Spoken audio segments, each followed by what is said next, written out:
Hello guys, Kelly here again from Kel's Aquariums. Quick look at these before we go into the main subject. It's because it's the quarantine tank that I'm putting up for my new ones, which I'll show you in a sec, is next to them. So, starting off here, I'm just going to turn a light on. So this tank's still a bit of a mess. As you can see, the Max Spec razor's no longer on it because it didn't hold too good on this plastic stuff. Well, live and learn. So I've just got a Arcadia Classic Stretch on it, which as you can see is doing a pretty good job for what's in there. So all this is getting redone very soon. But I say I had a good weekend last weekend, planned to do this, but the weather was so nice I was out on motorbikes. So we're just going to move along a little. And we've brought back in the saddle the old TMC Signature, 81 litre I think it is. It's 30 be 60 be 45, or in old money we've got 12 be 24 be 18. So it's not very tall, but it's reasonably deep. It's a good aquascaping tank. It's what I used to have my Wagumi in. Now, as you can see, the Max Spec's back on that. That's what I originally got that for. That's well, I got a TMC Aqua Ray or whatever they're called, and it was garbage. And I know people have good reviews of them, but man, if you had it on the dimmer and you did anything, any dimming, it just went ee. It just whistled at you, and God, it wore thin. So I ended up getting this as a replacement. And I say, my video the other week on the fish tank showed you it properly running. I'll show you it running again when I get this set up. But yeah, really good piece of kit. Very happy, built-in timers, all that action. All them LEDs underneath, all with lenses. And I'm going to use that. I got some questions about this the other day. A guy asking one of the people who was looking at my videos about buying one of these. And I said I wouldn't, because a lot of people have been telling me there's bypass on it. And I have only used it the once. I didn't use it for long, again for quarantine. But I was going to mod it. I was going to drill some holes. A guy suggested it on my site a long time ago. I mean, it must be over a year ago. And I had a look around. I was just going to drill some holes in these side pieces, because the water doesn't actually do much there. It doesn't exactly go through and get sucked up. It goes up and maybe can, you know, it's real weird design. There's these vents, but it's solid behind them. So, and I was just randomly looking at them, and I saw the Pond Guru, good channel. Used to be better when he did a lot more fish, for my liking. He does a lot of other stuff as well. He's a bit of an outdoorsman. But yeah, he does good videos, and he does a series called Pimp My Filter. And he was doing very similar to what I was going to do. However, he had a couple of better, I'm going to admit it, he's a good guy, better ideas than me.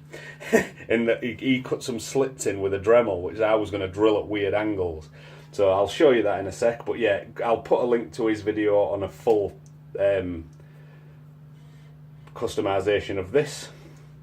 But yeah, I'll quickly show you. I ain't got no meter in it yet. But yeah, basically, I ain't even told you what's going in. There's going to be, I've just ordered 2 new leopard frog plecos, some L134s. So we'll see what they're like when they come. They're getting delivered on Tuesday. It is currently Wednesday night. Because I've got a pond issue, which my pump stopped working the other day. But I had a spare, so I just banged a spare in. But I'm going to investigate all that at weekend. So I want to get this set up now. So as you can see, I think it's 81 litres or 85. Real nice tank. I see a bit of the backing's come off because it's been in a shed. It's on a bit of neoprene, classic neoprene stuff. So yeah, I'm just going to take the back off this. Oh, it isn't pinned down, so oh no, it wasn't hard, and it's held up by them wires, not the suckers. So the issue with these, I'm going to move somewhere more sensible because this is just so dull. Turns I am doing it in here. I just plugged the Max Spec in, the razor. So what you have is this. So in theory, you can already see some of the mods.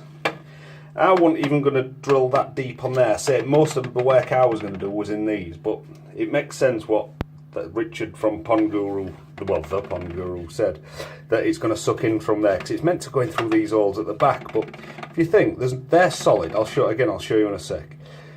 But yeah, there was no way for the water to travel up. It'd just go in there and then mill about, Then after going there, and it just really did bypass everything. So just give me 1 sec. Back in the saddle again. So you see where there's slits cut in the side of there, so water can come in through those side pieces. I was just going to drill into them, but I've also drilled the holes in the back like Richard advised. So it makes sense when you look at it. I ain't actually had a big look at it. I was talking to a guy about needing to mod it, and I hadn't actually modded it, and I wasn't ordering any fish, and then again another guy off my social media and stuff, I will say names in a bit, I'm bad with them at the best of times, recommended a fish shop in Wigan that has got a lot of L numbers, and they had exactly what I was looking for. But yeah, so basically water's going to get sucked in through these slits, through these at the back, go through some coarse foam and stuff like that there. Coarse foam and medium foam I'm probably going to put in there.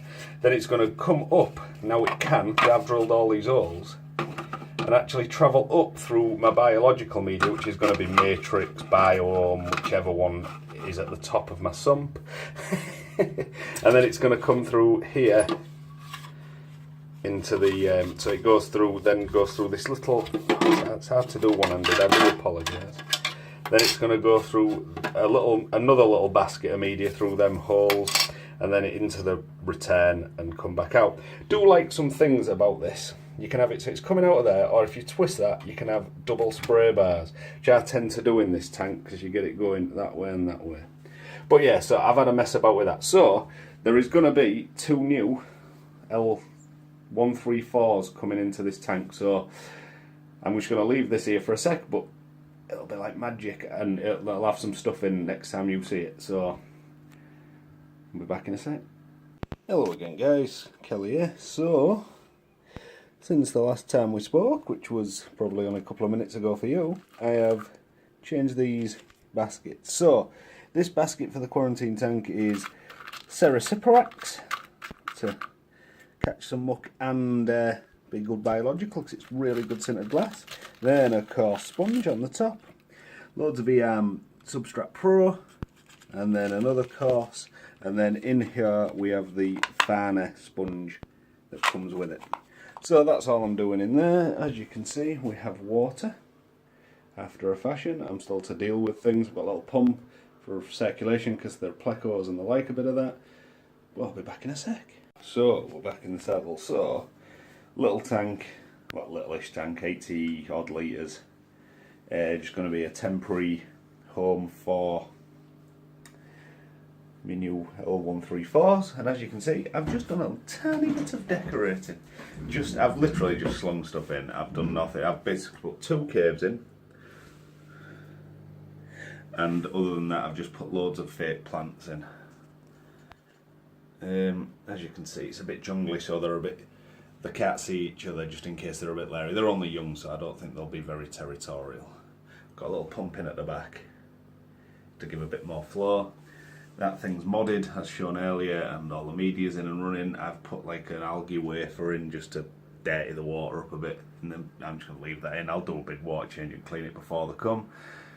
When they actually do come, I'm also going to put a full bag out of my probably a litre and a bit, or yeah, of seeded media. That's already got seeded media in, but I'm going to put like a litre bag in front of that pump. I always do it. It just gives you a big lump, and I say it's got good water circulating through it because there's a pump behind it.